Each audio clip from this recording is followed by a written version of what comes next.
Good day mga kapadyak. Ito kompleto na yung order ko mga kapadyak. Dito na yung hubs na Ragusa at saka kasit sprocket submit. Dumating na.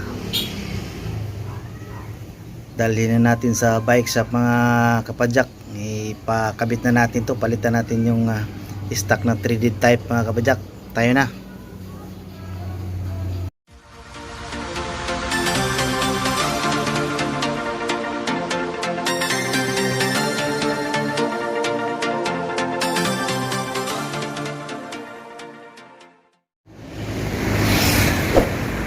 Hello mga kapadyak, nandito tayo sa Marcon bike shop ang hari.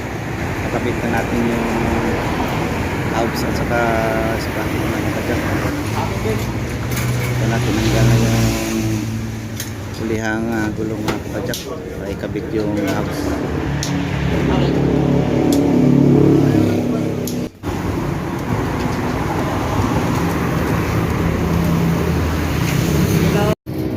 Kinabit na yung hubs mga kapadyak.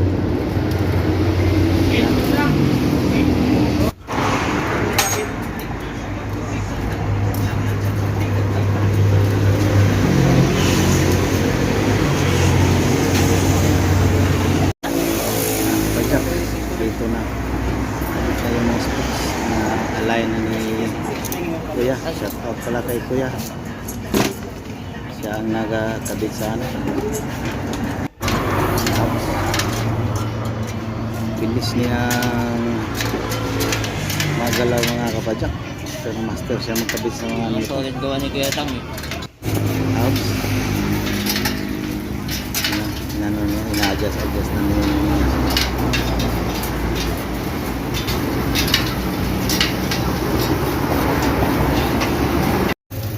Mga kapadyak, kinabit na niya yung sprocket. Kinabit na rin niya Kuya yung gulong. Amina na rin niya para ikabit na doon sa bisikleta. Yan mga kapadyak, kinabit na ni Kuya.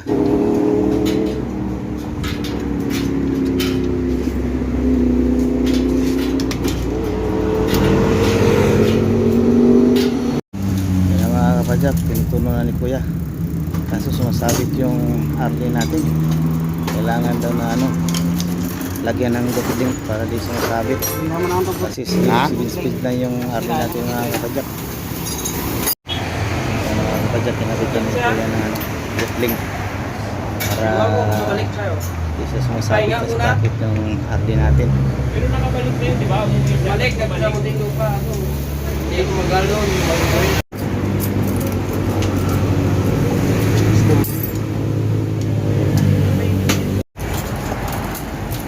Kapadyak, pinutuno ulit ni Kuya kasi nakakita na ng doping. Okay na. Smooth na yung pag-shift niya. Ayos na.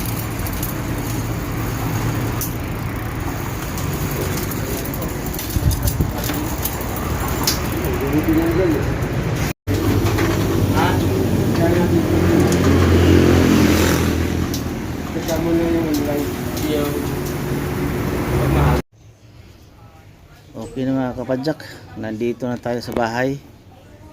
Ito na ang una kong budget meal upgrade. Itong sprocket saka yung hubs na Ragusa R200. Tamang ingay lang. Sound check natin mga kapadyak. Sound check.